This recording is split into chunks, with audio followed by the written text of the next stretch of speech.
안녕하세요. 오늘 하루는 편안하게 시작하셨는지 모르겠습니다. 우리가 매일 돌아가 쉴 수 있는 집이 있다는 것, 그리고 저녁이면 따뜻한 불을 켜고 가족과 식탁에 마주 앉을 수 있다는 평범한 일상이 얼마나 큰 축복인지 새삼 느끼게 되는 요즘입니다. 오늘 여러분과 나눠볼 이야기는 바로 그 집, 인간에게 가장 기본이 되는 보금자리에 관한 이야기입니다. 그런데 그 배경이 조금 충격적입니다. 평생을 바쳐서 아니 영혼까지 끌어모아 집을 샀는데 그 집에 창문도 없고 문도 없고 심지어 전기도 들어오지 않는다면 여러분은 어떻게 하시겠습니까? 영화 속에 나오는 재난 상황이 아닙니다. 바로 우리 옆나라 중국에서 현재 진행형으로 벌어지고 있는 비극, 이른바 란웨이로우 사태에 대해 이야기해 보려고 합니다. 혹시 란웨이로우라는 말을 들어보셨습니까? 중국어로 썩을 란, 꼬리 및 정자 루자를 써서 꼬리가 썩어 문드러진 건물을 뜻합니다. 짓다가 망 건물 공사가 중단되어 흉물스럽게 방치된 아파트를 부르는 말입니다. 그런데 더 놀라운 건 이 짓다 망 콘크리트 덩어리 안에 사람들이 살고 있다는 사실입니다. 그것도 노숙자가 아니라 정당하게 제값을 다 치르고 입주한 집주인들이 말입니다. 지금 중국 전역에는 이런 미완성 아파트가 수천 곳에 달하고 그 안에서 유령처럼 살아가는 사람들의 숫자가 상상을 초월한다고 합니다. 도대체 세계 2위의 경제 대국이라는 중국에서 왜 이런 말도 안 되는 일이 벌어지고 있는지, 그리고 이 현상이 지금 대한민국의 부동산 시장에 어떤 서늘한 경고를 보내고 있는지 차근차근 살펴보겠습니다. 상상을 한번 해보십시오. 여러분이 꿈에 그리던 내 집 장만을 했습니다. 은행 대출을 끼고 부모님께 돈을 빌리고 월급을 쪼개서 수억 원 혹은 수십억 원짜리 아파트 분양 계약서에 도장을 찍었습니다. 2년 뒤면 입주라는 부푼 꿈을 안고 매달 꼬박꼬박 은행 이자를 갚아나갔습니다. 그런데 입주 날짜가 다가오는데 공사 현장이 조용합니다. 타워 크레인은 멈춰있고 인부들은 보이지 않습니다. 건설사가 돈이 없어서 도망갔다는 소문이 돌기 시작합니다. 하늘이 무너지는 것 같겠죠. 그래도 기다리면 해결되겠지 했지만 1년이 지나고 2년이 지나도 공사는 재개되지 않습니다. 문제는 은행 대출금입니다. 집은 안 지어졌는데 은행은 매달 이자를 내라고 독촉합니다. 월세는 월세대로 나가고 이자는 이자대로 나가는 이중고를 버티다 못한 사람들이 결국 선택한 것이 바로 그 짓다만 아파트로 들어가는 것이었습니다. 지금 중국 시안, 정저우, 텐진 같은 대도시 외곽에 가면 기이한 풍경을 볼 수 있습니다. 20층, 30층짜리 고층 아파트 단지가 뼈대만 앙상하게 남은 채 서 있습니다. 외벽 페인트 칠은커녕 시멘트 색깔 그대로 회색빛입니다. 창문이 달려 있어야 할 곳은 뻥 뚫려 있어서 바람이 숭숭 들어옵니다. 그런데 밤이 되면 그 시커먼 건물 군데군데에서 희미한 불빛이 새어 나옵니다. 가까이 가보면 창문 구멍을 비닐이나 천막으로 대충 막아놓고 그 안에서 사람들이 살고 있습니다. 엘리베이터가 설치되지 않아서 매일 20층 높이를 걸어서 오르내립니다. 전기가 들어오지 않으니 태양광 램프를 켜고 살고 수도가 연결되지 않아서 1층에서 물통을 짊어지고 올라갑니다. 가장 충격적인 건 화장실입니다. 하수도가 연결되지 않았으니 집 안에서 용변을 해결할 수가 없습니다.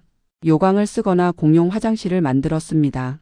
이게 2026년을 살아가는 현대인의 삶이라고는 도저히 믿기지 않는 풍경입니다.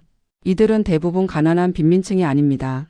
대학을 나오고 번듯한 직장에 다니는 중국 사회의 허리인 중산층들입니다. 그들이 인터뷰에서 하는 말을 들어보면 가슴이 먹먹해집니다. 어떤 신혼부부는 결혼식을 올리고 신혼집으로 들어온 곳이 바로 이 콘크리트 동굴이었습니다. 벽지가 발라지지 않은 거친 시멘트 벽에 결혼사진을 걸어놓고 캠핑용 버너로 밥을 해 먹습니다. 그들은 말합니다. 우리는 돈을 냈습니다. 우리 집이니까 들어온 겁니다.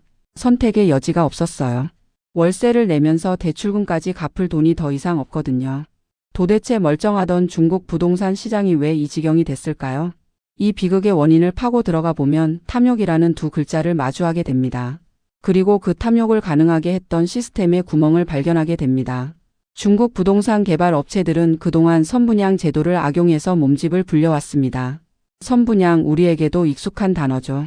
건물을 짓기 전에 미리 파는 겁니다. 그런데 중국은 한국보다 훨씬 더 극단적이었습니다. 한국은 계약금, 중도금, 잔금을 공사 진행 단계에 맞춰서 나눠내지 않습니까? 그런데 중국은 분양받는 순간 집값의 거의 100%를 다 내거나 대출로 메워야 하는 경우가 많았습니다. 건설사 입장에서는 천국이었습니다. 땅만 확보하고 조감도만 그리면 수조 원의 현금이 꽂힙니다. 이 돈으로 아파트를 지었어야 했는데 그들은 그렇게 하지 않았습니다.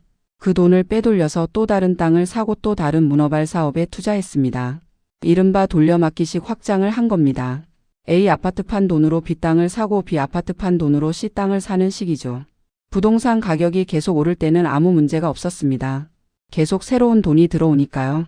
하지만 거품을 우려한 중국 정부가 2020년에 강력한 규제, 이른바 세계의 레드라인 정책을 발표하면서 돈줄을 재기 시작하자 순식간에 사달이 났습니다. 가장 먼저 무너진 곳이 그 유명한 헝다그룹입니다. 그리고 비구 위안 왕커 같은 거대 기업들이 줄줄이 쓰러졌습니다. 자금줄이 막히니 공사 현장에 줄 돈이 없고 인부들은 떠나고 타워크레인은 멈췄습니다. 그 피해는 고스란히 집과 전액을 미리 지불한 입주민들에게 돌아갔습니다. 여기서 정말 잔인한 현실이 드러납니다. 상식적으로 물건을 못 받았으면 돈을 안 줘도 되는 게 맞지 않습니까? 그런데 은행은 입주민들에게 이렇게 말합니다. 그건 당신과 건설사 사이의 문제고 당신은 은행에서 돈을 빌렸으니 갚아야 합니다. 중국 청년들이 겪는 절망감은 바로 여기서 폭발합니다. 집은 없는데 빚은 남았습니다. 공사는 멈췄는데 내 월급의 30%, 40%가 매달 공중으로 사라집니다. 만약 억울해서 돈을 못 내겠다고 배째라 식으로 나오면 어떻게 될까요? 중국에는 무시무시한 사회신용 시스템이라는 게 있습니다. 대출을 연체하면 블랙리스트에 올라가고 기차나 비행기 표도 못 사고 심지어 취업도 제한됩니다. 사회적으로 매장당하는 겁니다. 그러니 울며 겨자 먹기로 매달 꼬박꼬박 돈을 갚으면서 퇴근하고는 전기도 안 들어오는 그 미완성 아파트로 걸어 올라가는 겁니다. 이게 지옥이 아니면 무엇이겠습니까? 이런 상황이 지속되자 중국 사회 전반에 아주 위험한 기류가 흐르기 시작했습니다. 여러분 탕핑이라는 말 들어보셨죠? 납작하게 엎드려 있는다는 뜻입니다. 아무리 노력해도 집 한 채 살 수 없는 현실에 좌절한 청년들이 나는 더 이상 노력하지 않겠다. 결혼도 안 하고 집도 안 사고 그냥 최소한의 생존만 하겠다고 선언한 것이 탕핑이었습니다. 소극적인 저항이었죠. 그런데 지금은 탕핑을 넘어서 바이란이라는 말이 유행하고 있습니다. 바이란은 썩을 때까지 내버려 둔다는 뜻입니다. 농구 경기에서 점수 차가 너무 많이 나면 선수들이 경기를 포기하고 대충 뛰는 것에서 유래한 말입니다. 지금 중국 청년들의 심리가 딱 이렇습니다. 상황이 나빠? 그래 더 나빠져라. 망할 테면 완전히 망해버려라. 어차피 내 힘으로 바꿀 수 없는 세상 그냥 썩어 문드러지게 두겠다. 이건 포기를 넘어선 분노이자 자포자기입니다. 이 바이란 정서가 무서운 이유는 사회의 미래 동력을 완전히 꺼트리기 때문입니다. 집을 사기 위해 가족을 부양하기 위해 열심히 일하고 소비하던 그 에너지가 사라지는 겁니다. 실제로 중국의 혼인 건수와 출산율은 역사상 최저 수준으로 곤두박질 쳤습니다. 미완성 아파트가 늘어날수록 그 안에서 미래를 꿈꾸는 대신 하루하루를 버티는 청년들이 늘어날수록 중국 경제의 엔진은 차갑게 식어가고 있습니다. 자, 이제 시선을 우리 대한민국으로 돌려보겠습니다. 남의 나라 이야기라고 혀만 차고 넘길 일이 아닙니다. 지금 이 이야기를 들으면서 등골이 서늘해지는 기분을 느끼신 분들이 분명 계실 겁니다. 왜냐하면 우리나라의 상황도 구조적으로 이와 아주 유사한 위험 요소를 안고 있기 때문입니다. 우리에게는 부동산 PF, 즉 프로젝트 파이낸싱이라는 뇌관이 있습니다. 한국의 아파트 건설 방식도 중국과 비슷합니다. 건설사가 자기 돈으로 짓는 게 아니라 남의 돈을 빌려서 짓고 나중에 분양 대금으로 갚는 구조입니다. 시행사는 땅 살 돈의 10%만 가지고 뛰어들고 나머지는 브릿지론이다, 본 PF다 해서 다 빚으로 충당합니다. 부동산 시장이 좋을 때는 이 모든 게 아름답게 돌아갑니다. 분양만 하면 완판이고 그 돈으로 빚 갚고 수익 챙기면 되니까요. 하지만 지금처럼 고금리의 자재비는 오르고 미분양이 쌓이는 시기에는 이 구조가 독이 됩니다. 이미 태형 건설 사태를 비롯해서 수많은 중소건설사들이 법정 관리에 들어갔습니다. 공사가 중단된 현장이 한국에도 하나둘 생겨나고 있습니다. 물론 한국은 주택도시보증공사 허그 같은 안전장치가 중국보다는 잘 되어 있습니다. 건설사가 망하면 보증공사가 대신 지어주거나 분양 대금을 돌려주는 시스템이 있습니다. 하지만 안심할 수는 없습니다. 그 보증 규모가 감당할 수 없을 정도로 커지면 어떻게 될까요? 결국 세금으로 메워야 합니다. 그리고 만약 분양 보증이 안 되는 상가나 오피스텔, 지식산업센터 같은 곳에 투자하신 분들은 중국의 란웨이로우 피해자들과 똑같은 처지에 놓일 수 있습니다. 실제로 이미 그런 피해 사례들이 나오고 있고요. 우리가 중국의 란웨이로우 사태에서 뼈저리게 배워야 할 점은 바로 부채 위에 쌓아 올린 모래성은 반드시 무너진다는 경제의 철칙입니다. 중국 정부도 지금 발등에 불이 떨어졌습니다. 이대로 두면 사회가 폭발할 것 같으니 화이트 리스트를 만들어서 건설사들에게 돈을 빌려주라고 은행들을 압박하고 있습니다. 하지만 은행들도 바보가 아닙니다. 회수할 가능성이 없는 곳에 돈을 붓고 싶어 하지 않습니다. 결국 중국은 두 가지 시나리오 중 하나로 갈 가능성이 높습니다. 첫 번째는 일본의 잃어버린 30년처럼 서서히 말라 죽는 길입니다. 정부가 억지로 돈을 풀어서 기업들의 숨통만 붙여놓고 좀비 기업들이 경제의 활력을 갉아먹는 상태가 수십 년간 지속되는 겁니다.